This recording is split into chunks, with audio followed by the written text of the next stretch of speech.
सोनी का नहीं। आज हम पढ़ने वाले हैं बहुपद। देखिए क्लास 9th में सेकंड चैप्टर है बहुपद। बहुपद में क्या होता है कि इस तरह से ax² plus bx plus c इस टाइप के आपके इसमें बहुपद दिए रहेंगे। अब इसमें देखिए, इसमें अब बहुपद होते हैं इनके पदों के आधार पे। कितने पद हैं इसमें? यहाँ से यहाँ तक एक पद, यहाँ से यहाँ तक दूसरा पद, यहाँ से यहाँ तक तीसरा पद। तो जो इस तरह के बहुपद होंगे एक पद वाले, उनको कहेंगे हम एक पदी बहुपद। एक पदी बहुपद कैसे होंगे एक पदी? उसमें इस तरह होगा, सिर्फ एक ही पद होगा, ठीक है। और जिसमें बहुत सारे, जैसे इसमें देखिए आप कितने हैं, 1 2 3, तो जो त्रिपदी बहुपद है। अगर ऐसा होता आपका जैसे 2x की घात 3 धन 4x, तो आप देखिए इसमें कितने पद हैं, एक यहाँ और एक यहाँ। और अब देखिए एक बड़ा सा उदाहरण लेते हैं, 8x की घात 3, 7x की घात 15, 3x की घात 2 प्लस 4x प्लस 9। इसमें कितने पद हैं? यहाँ से यहाँ तक एक पद, दूसरा पद, तीसरा पद, चौथा पद और पांचवा पद। तो इसमें कितने पद हैं? 5 पद हैं इस बहुपद में। तो बहुपद में इस तरह से आप पदों को पहचान लेंगे। जहां तक प्लस या माइनस का साइन ना आए वहां तक एक चिन्ह, यहाँ से यहाँ तक एक पद। यहाँ तक प्लस का चिन्ह यहाँ पर है ना, तो आप यहाँ से यहाँ तक एक पद। फिर अगला चिन्ह यहाँ पर है तो यहाँ से यहाँ तक दूसरा पद, यहाँ से यहाँ तक तीसरा पद और यहाँ से यहाँ तक चौथा पद। देखिए 1 2 3 4 और एक जो यहाँ पे जो 9 बचा, यहाँ से 5वां पद, ठीक है। इसमें कितने पद हैं आपके? 5 पद हैं। तो इस तरह से आप समझ गए होंगे कि जिसमें एक पद हो एक पदी, द्विपदी, त्रिपदी, इस तरह से 4 पद वाला, 5 पद, इस तरह से आप इसको पहचान लेंगे। अब देखिए हम देखते हैं बहुपद की घात। क्या देखते हैं? बहुपद की घात।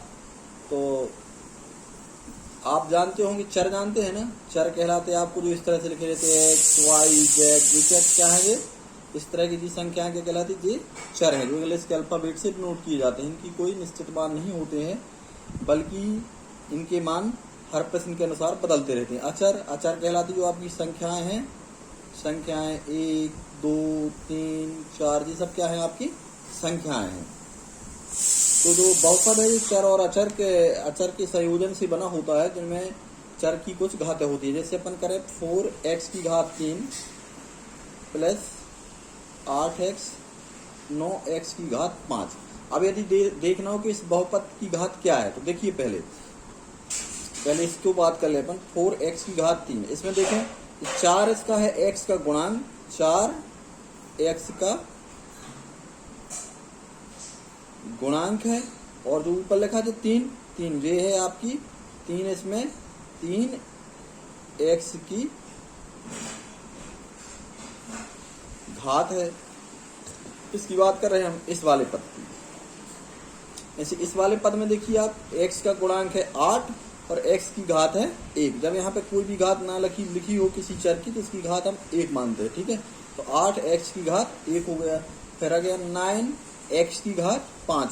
तो इसमें आप देख रहे होंगे इस x का 9 गुणांक है और 5 इसकी घात है। तो इसमें पूरे बहुपद में यहाँ से लेके यहाँ तक प्रत्येक पद में सबसे बड़ी घात कितनी है इसकी सबसे बड़ी घात है 5। तो सबसे बड़ी घात को ही हम बहुपद की घात कहते हैं। तो 5 क्या हो जाएगा? 5 हो जाएगा इसमें बहुपद की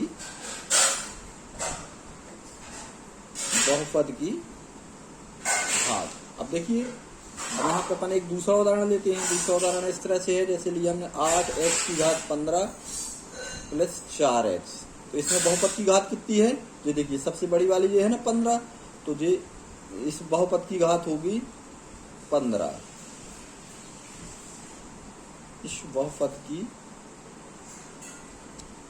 घात 15 होगी। ये आप समझ गए कि जहां पे भी जैसे जो है एक संख्या हम दूसरी लेते हैं, 5x की घात 8 प्लस x धन 9। अब आप देखिए इस बहुपद की घात कितनी है? x की सबसे बड़ी घात 8 है, तो बहुपद की घात कितनी होगी? बहुपद की घात आपकी 8 होगी। लेकिन अब इसमें देखिए बीच वाले पद पर चर्चा करें, इसमें x की घात कितनी है? इसमें x की घात भी 1 है और x का गुणांक कितना है? इसके x के गुणा में कितना दिया है? यहाँ पे कुछ भी नहीं दिख रहा, इसका मतलब है कि x के गुणा में 1 दिया गया है। x का इसका गुणांक कितना हो जाएगा, इसका गुणांक भी आपका 1 हो जाएगा। इस वाले पद की बात कर रहे हैं अपन। अब अपन आए इस वाले पद में देखिए घात कितनी है, घात आपकी 8 है और x की गुणा में जो j लिखा हुआ है, j कहलाएगी इसका गुणांक। तो इसमें गुणांक कितना है, गुणांक इसमें 5 है। ठीक है, इस तरह से अपन ने आज सीखा कि बहुपद को, पदों को कैसे गिनते हैं। तो वो आप देख सकते हैं यहाँ से ऐसे गिनते हैं, स्टार्ट से चालू करते हैं, यहाँ प्लस माइनस का चिन्ह आया वहीं तक गिनते हैं। तो एक पद, यहाँ से यहाँ तक दूसरा पद, यहाँ से यहाँ तक तीसरा पद। जिसमें केवल एक ही पद हो तो एक पदी, 2 हो तो द्विपदी, 3 हो तो त्रिपदी, फिर 4 पद वाला, 5 पद वाला, इस तरह से हम इनके पदों को गिन लेते हैं। फिर बहुपद की घात, बहुपद में देखिए चर और अचर x y z इस तरह से होते, जो जिनके मान हर प्रश्न में बदलते रहते हैं, तो वो कहलाते चर। और अचर संख्या 0, 1, 2, 3, 4, 5, मतलब 2 का मान 2 रहेगा, 3 का मान, ये कहलाते अचर कहलाते हैं। तो चर और अचर के संयोजन से और घात के संयोजन से मिलकर बनता है बहुपद। तो इस तरह से हमने बहुपद बनाया। इस बहुपद की घात कितनी है, अब प्रत्येक पद में देखते हैं। इस पद की घात 3 है, इस पद में घात 1 है और इस पद में घात 5 है। तो सबसे बड़ी वाली 5 है ना, तो 5 को ही हम बहुपद की घात कहेंगे। इसमें ये बताया है कि जैसे 4x की घात 3 है तो 4 है इसका गुणांक, और यहाँ पे ऊपर लिखी होती है घात कहलाती है, तो x की घात है 3। ठीक है, इस तरह से ये आपको संभवतः समझ में आ गया होगा।